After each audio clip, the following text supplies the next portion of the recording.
Hey everybody, Dustin DePira here, columnist Andy Graham, Hey. the esteemed Michael Miller behind us. Nice to be back. It's nice to have you, Mike. Anyway, 41, Navy 41, Indiana 35. Navy rushes for 444 yards.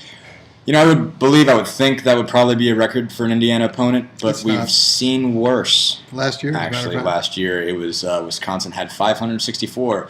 Almost forgot about that, but I don't know how we could have. So Indiana has been preparing for the triple option for a year and a half, going back to last spring. Last year it was every Monday there was a wishbone period. Most of preseason there was, wishbone stuff. They had Kofi Hughes playing the role of Keenan Reynolds for most of the summer. They moved the Indiana State game up 3 days to play Thursday night just so they have more time to prepare for this. It did not show in any way. Not even a little bit. Navy never punted. Had 2 drives in which they did not score. One was a missed field goal. It was like 35 yards out, just shanked it. It wasn't a really long field goal. And the other occasion was the end of the game when Navy knelt it down on 4th down to end it. Just about in every way that you could, they got beat up on the triple option. Wastes a pretty fantastic day by Nate Sudfeld. From the time he got in, he had 6 possessions, drove him down to the 12 before throwing an interception, but then they led him to touchdowns in the next 5, which were the final 5 possessions Indiana had. 363 yards, 4 touchdowns was pretty close to perfect after that pick. But it doesn't matter because Indiana just got flat out waxed against the triple option. We saw a lot of stuff for reasons that happened, and I know Andy would like to start on those, and you go ahead and launch there, Andy. All right. Well, Indiana acted like it had never seen a cut block before. Just got killed on those. And really, it's a technique thing. You have to get your hands active out in front of you, get the guy's shoulder pads, drive his head into the ground, and go make a tackle. And Indiana defenders were wind up on the ground all the time. And a lot of the credit goes to Navy. I mean, very few teams that I've seen block as well, especially in space, as those guys do. But then again, Indiana's response was just disappointing, and not just from the technique kind of thing, but I'll give you a stat. Keenan Reynolds only threw 4 times. That's as much of an indictment in regard to Indiana's defense tonight as anything, because they didn't put him in passing situations. No. He picked and chose when he might want to throw, but Indiana never did anything to blow up a play, never created negative yardage for Navy. Pretty much never. I was going to bring up Nick Mangieri's nice play to create a negative situation, and Navy was only bailed out of that by a really, truly terrible interference call. Yeah, that was kind of rough. Other than that, Indiana didn't have anything going.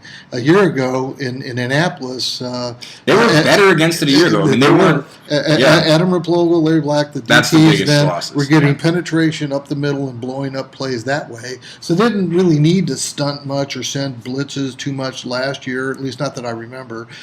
Tonight, however, when they clearly were taking it on the chin, when clearly the base 4-3 was not going to be able to handle Navy's option, they never tried anything else. They never adjusted, at least not that I could see. I didn't see any wrinkles. I didn't see any stunts.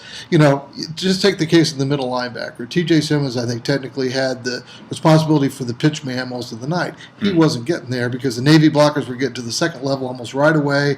They were cutting him. They attacked him. They really attacked him. And he wasn't getting there. So if that's the case, why not send him right up the gut on a blitz and try to blow a play up that way? Because he's not going to help you out on the flat. You got to change responsibilities out on the flat. I'm not a coach, look. But sometimes when your base defense isn't working, send a corner blitz, send a safety, do something, because at that point, the fear of giving up a big play is moot. I mean, because you're getting killed anyway. You're giving up points anyhow. And the only way you're going to get them off schedule, the only way you're going to make them uncomfortable, the only way you're going to discombobulate what they're doing offensively is to blow something up. And I never saw Indiana even try to do that. Yeah. There you go. Try to think where we had to that. No, I don't know. I mean, I don't know what the right play was, but at the end of the day, I mean, they spent a lot of time even working on those base fundamentals. I mean, we didn't get to see a whole ton in practice, in the practice we were allowed to see, and it was sort of limited as to what from that we were able to report. But one thing I definitely saw them do was deal with the cut block. Just deal with somebody coming at your legs. Just get your hands out, get your hands on the helmet, and just deal with that, basically. I mean, And it looked like they hadn't worked on it at all. No. I mean, it's hard to, just say it's an indictment of the coaches. Right. Because, I mean, the players still have to execute. Right. And it isn't like the coaches didn't prep them, but I just don't know why all of that prep time never manifested itself in the least. I've watched a lot of Navy football games. Coming from the East Coast, I've seen a lot of Navy football, and it was just strange. I've never seen an opposing defense that hapless against that program. It was just, you saw no improvement. You're going down to that. Yeah, you saw regression. Exactly. I mean, there was no other way to put it. There was literal regression.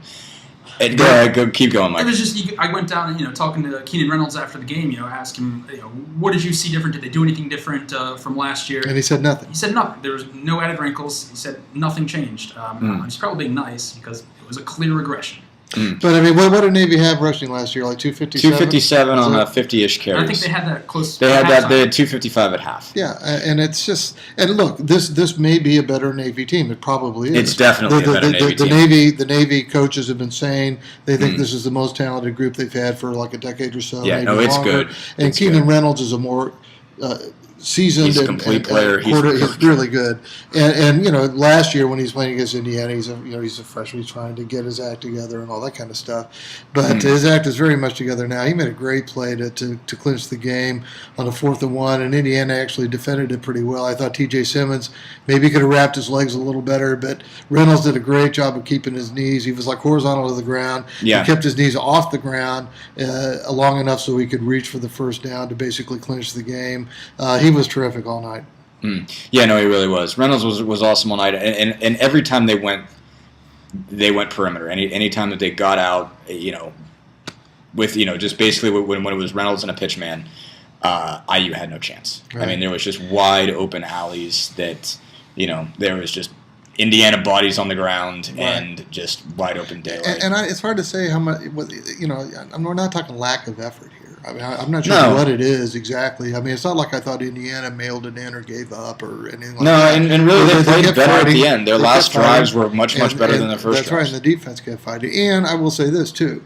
What we saw tonight doesn't necessarily set as a template for how Indiana's defense will play for the rest of the year, because what Navy does is so radically different from whatever anybody else tries that the fact that Indiana couldn't defend this tonight doesn't necessarily mean they can't defend other types of offenses as the season goes along. However, it doesn't say they can either. I mean, and certainly given how much time they spent on this, and it was a ton. I mean, what was the term Kevin Wilson used? It was is the equivalent of bucket load. He uses boatload all the time. He said it was. Rain? I don't think so. Anyway, but it was he umpteen. That was it. He said we spent umpteen hours on this. Yeah. And you just couldn't tell. I think you're right, Dust. I think it is rain. Yeah, it's got to be. You're flustered by the rain. I am, because I'm a little bit afraid it's going to come in and get on my awesome computer. So I'm a little bit concerned about that. And that also means we have to walk through this. Yes, that's right. Wow. I left my umbrella in the van with my usual foresight. Mine too. I wasn't even thinking about going to get it. You get it all at Scoop Talk. Analysis, weather reports. Yeah, you do. Anyway. It rained on Indiana's parade today, folks. That's all right. But, big time. But, more or less. I thought the youth obviously had a lot to do with what happened tonight. There were some guys that didn't see it before, and you could tell who hadn't, I think, especially having a middle linebacker as a freshman.